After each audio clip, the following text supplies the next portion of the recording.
PR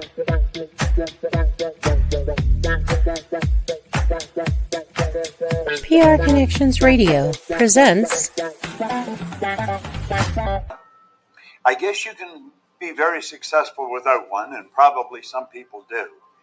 But I would not have accomplished anywhere near what I have accomplished without a mentor. I have had a number of mentors, and my whole life has changed dramatically.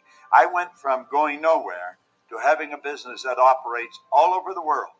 If you want to win in a big way, you want to get a mentor.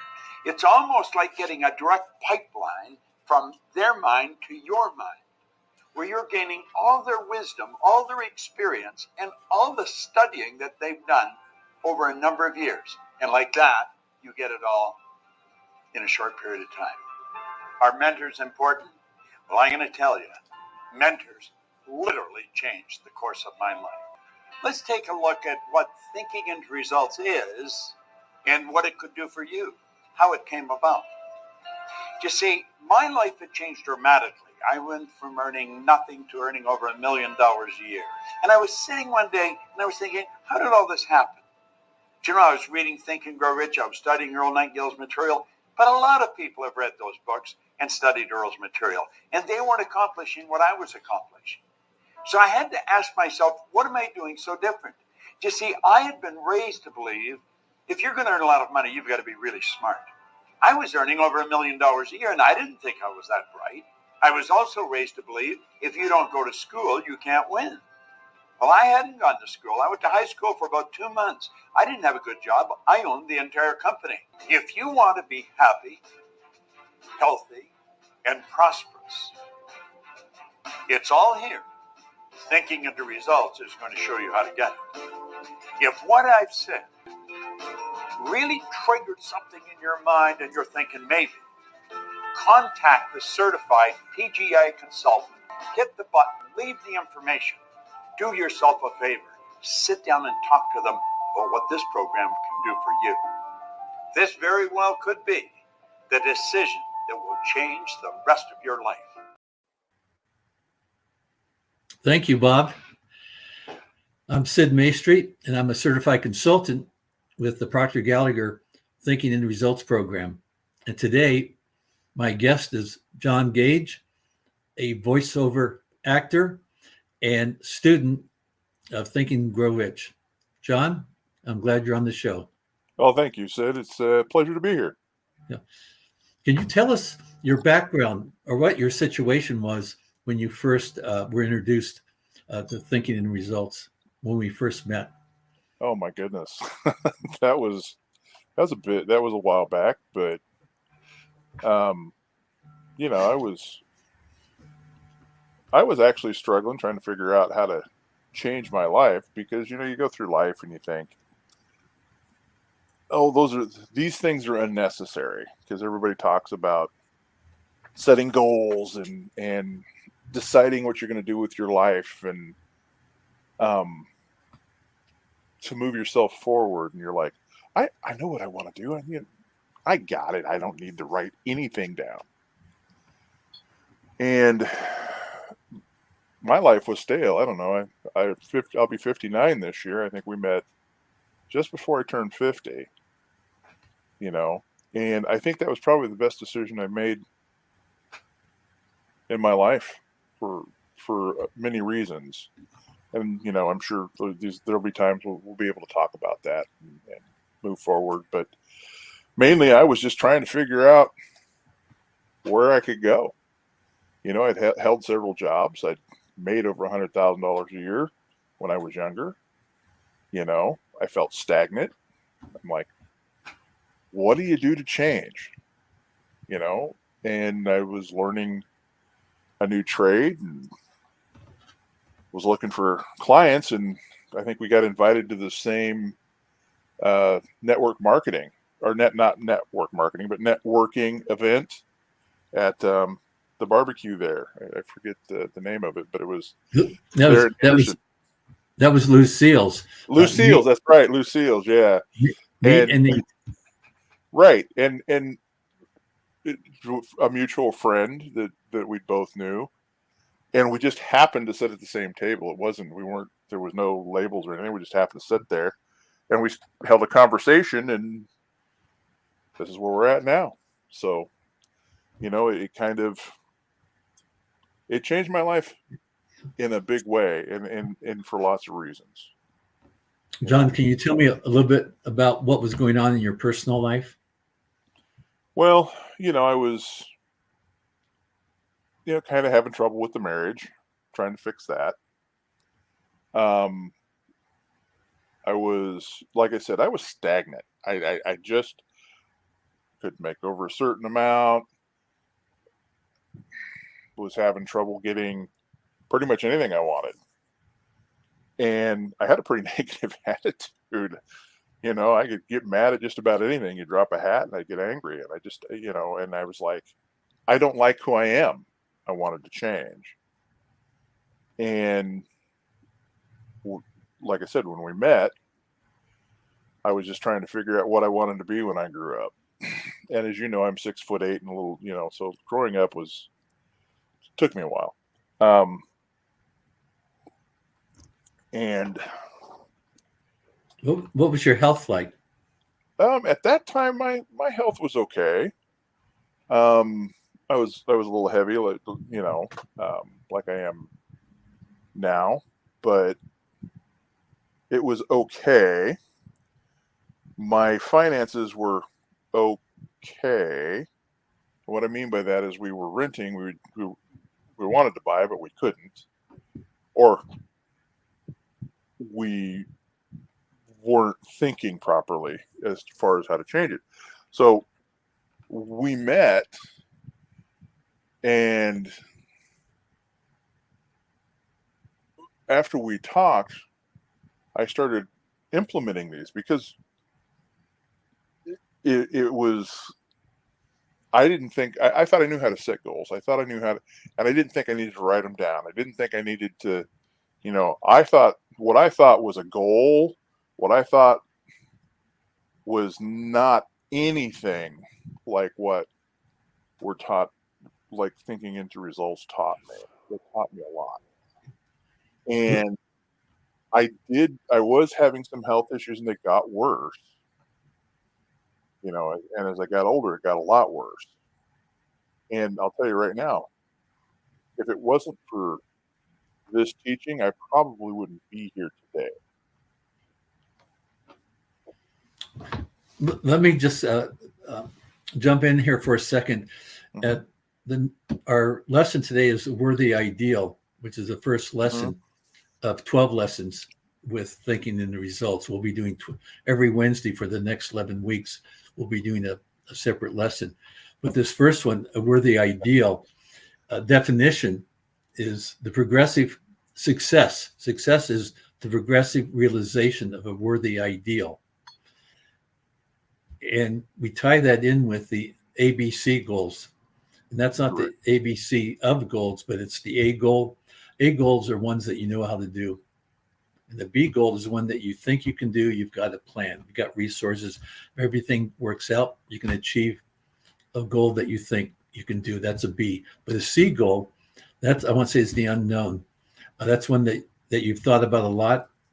I've talked about it. You got a lot of encouragement or not, and literally stop thinking about it, but it's still been in the back of your mind. I like to call the C goal the big enchilada. And one of the things that you learn in thinking in results, the goal the goal is important, but more important is who you become and the journey. And that's where the progressive realization of a worthy ideal is. As long as you're moving towards your goal and you have not quit. If you haven't quit, you're successful because you know where you're going. It's that quitting at 3 feet away. The story in Think and Grow Rich, where the gentleman had the gold mine. He was only 3 feet away, but he quit, sold the mine, and they had somebody come out and survey it and said, "Oh yeah, just move 3 feet. There it is." And that's all they had to do was move 3 feet. So that's kind of what you're talking about, right? Is that, and that's how I understood it. No, that's exactly it. What was your big goal that when you first started working with thinking in results? What was the big C goal? The big C goal was actually to make $1 million a year. I'm not there yet, but I haven't given up on it. Do you have a plan? I do. I've actually changed it immensely, because one of the things in Worthy Ideal, it talks about, because the worksheet that you do, part of that worksheet is you have a personal goal and you have a business goal. And the one thing I didn't understand when we first started is that you need to tie those two together. Without tying them together, it's a hindrance to some extent. And like you said before, having support makes a big difference. And I have a much better support system than I did when we first met. But, like I have and then I had to figure out what I had these goals, and the one goal is to make $1 million a year. And I had to go, and my personal goals, were to buy certain things and to lose weight. But that's not specific enough. And making $1 million a year isn't specific enough. How are you going to make that $1 million a year? How are you going to lose weight? What specifically do you need to go? And then tie them together. And I had to go, okay, of these goals, what's the goal I need to focus on the most right now that'll help me accomplish where I'm going? And I decided that was my weight goal, because you'd mentioned my health. And I'd been sick. I've been in a couple of car accidents. I have some issues, and I had to get through a lot of things. And I still have quite a bit to overcome. So health was the one I'm like, okay, that's the one I need to do. John, you made me think of a couple things. Napoleon Hill talks about setting your goals, and he had a 6-step process. One was knowing what you want. Mm-hmm. When do you want it? What are you going to give for it? What is your plan? Mm-hmm. Write it down and read it twice a day in front of the mirror. And I like to say, with emotion, with passion, with unbridled enthusiasm is the expression I like. And when you read it twice a day, you're reading it to yourself 3 times a day. 3 times twice a day is the best. At least that's what works for me. Okay. Well, I like that. Because when I do it, because I have, for instance, my health goal is literally right here. And I look at it all day long. And then I have ways that I'm accomplishing that now. I think, so the goal never changes. That's one of the things that Napoleon Hill talks about, and Bob talks about in this lesson, teaches you the goal never changes, but the plan may. Exactly. That's exactly what I was going to say about the plan. And Napoleon Hill says in Think and Grow Rich, wherever you stand right now, that's your plan, whatever you know. And I want to say, trust the universe. The universe will conspire to get you what you want. That you'll meet people, things will happen. You might read something, see something. But the fact that you're thinking about it, another thing that Napoleon Hill discovered in all his research, the common denominator of every successful person is what they think about all day is what they become. That's part of the reason this is right here. I work at a computer, which is next to the one we're using now, but I work at that computer, and this is literally sitting in my peripheral vision. And when I am tempted, or I'm, what's the word? Drawn to? Drawn to something that it goes against, drawn to old habits. I think that would probably be the appropriate term. I read that. And sometimes that's not enough. So you have to go, okay, so I've changed my plan a little bit. Not only do I read that, I keep this book right next to me and I write down everything I eat. And I write down all the nutrients that item has, not just calories, but if it's got vitamin A, if it's got zinc, if it's got vitamin D3, if it's got folic acid, if it's got B12, if it's got I write it down. Wow. And I keep track of the calories, and I know what my calories are at the end of the day. So, and when you're writing it down, this is a heck of a way to keep yourself held accountable. It's like, oh, I got to write that down. I don't need it. So it's a way to help keep me focused. And I believe it's habits that'll work, that'll help with also my business goals of wanting to hit, $1 million a year. Like I said, these have to tie together. And I think I've read you my goals. I don't know if Well, I thought you might want to share a few of them. I'm happy to. I can share the two main goals that I'm going for currently. Excuse me, itchy eye here in Florida. Definitely different than living like in Las Vegas or someplace. The coasts are totally different, but it's cool. But yeah, I'm happy to do that. I have two goals that I do read to myself twice a day, 3 times, once in the morning, once in the evening time. My wife hears me read them. She encourages me to read them. She loves hearing me do that. And the main goal that I told you that I really feel will push me to accomplish the rest is getting healthy. And my health goal. Now, just a little bit of background. I used to weigh 950 pounds and I'm 6'8". Okay. So right now, what's that? You never confessed that to me. Well, I figure, might as well put it out there on the internet. And now I weigh about 480. Okay. But this is my goal. It says I am happy and thankful that I now weigh 275, have a 40-inch waist, 72-inch chest, 10% body fat.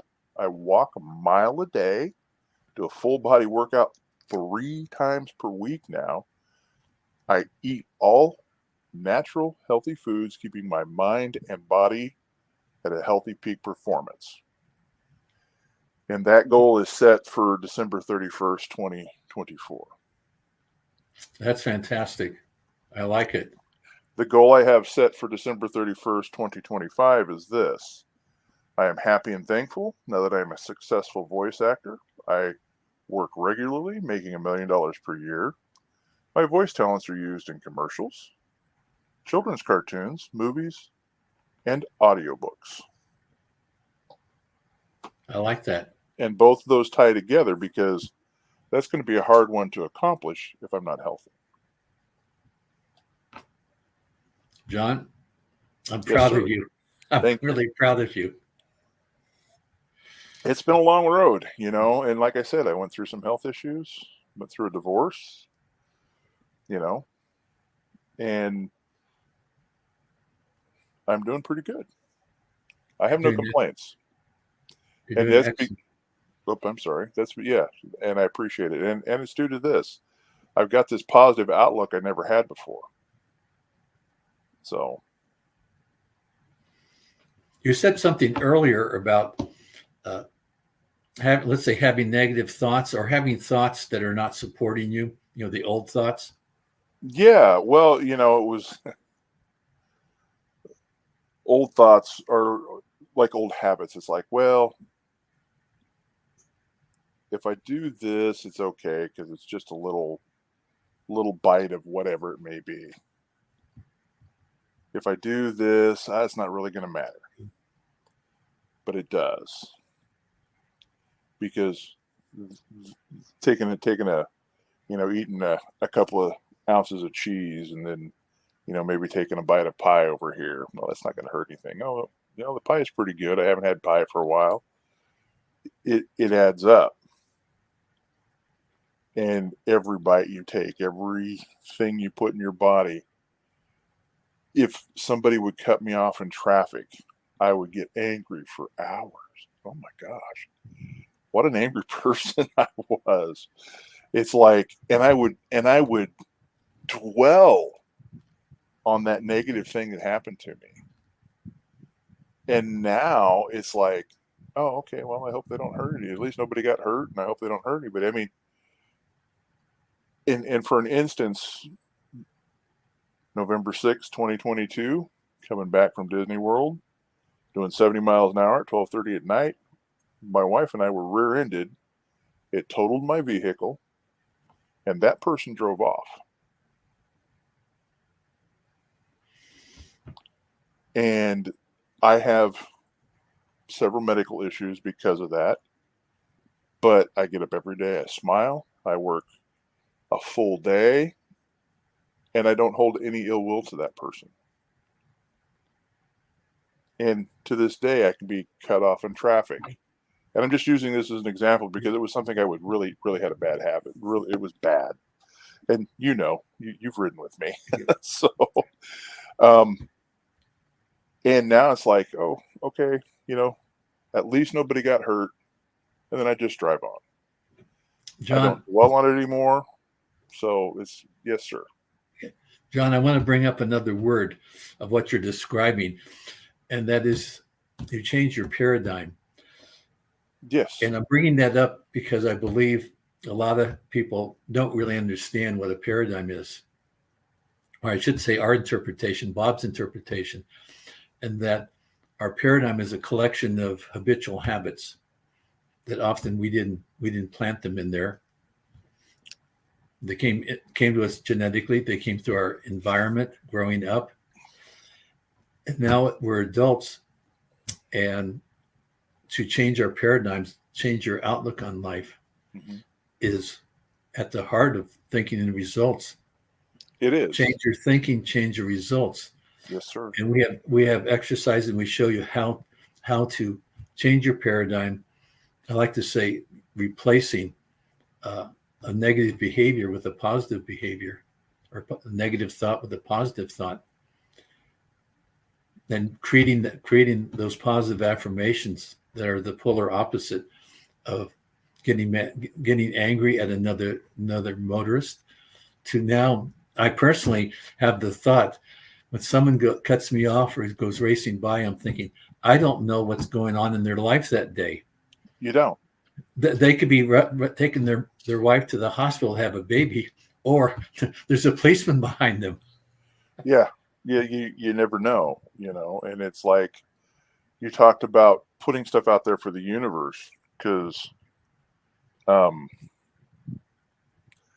support one of the things that I deal with is a lot of pain. And remember, I told you that the insurance company doesn't cover everything now. I think I told you that in private. But they don't want to cover everything because, well, they just don't feel it's medically necessary. But I'm like, okay, so insurance company isn't wanting to cover it. I need to reduce the pain in some fashion so I can function because I need to get this done. I need to obtain this goal, which is lose weight and get healthy. How's that going to happen? Well, pain is a hindrance, and I'm sitting here trying to figure out, okay, what can I do? And you called me, remember? And it'd been, 6 months since we talked? Probably. And now I wear these patches. I don't think you can see it because it blends in with my arm really well. But My father-in-law is hurting. I sent him some patches, and he's like, "These things are amazing." Can you tell So, us? Can you tell us a little bit more about the super well, patch? the patch, yeah, the super patch. It's kind of like, the best way to describe it is it's like a temporary disposable acupuncture, for lack of a better word, because it doesn't use any chemicals.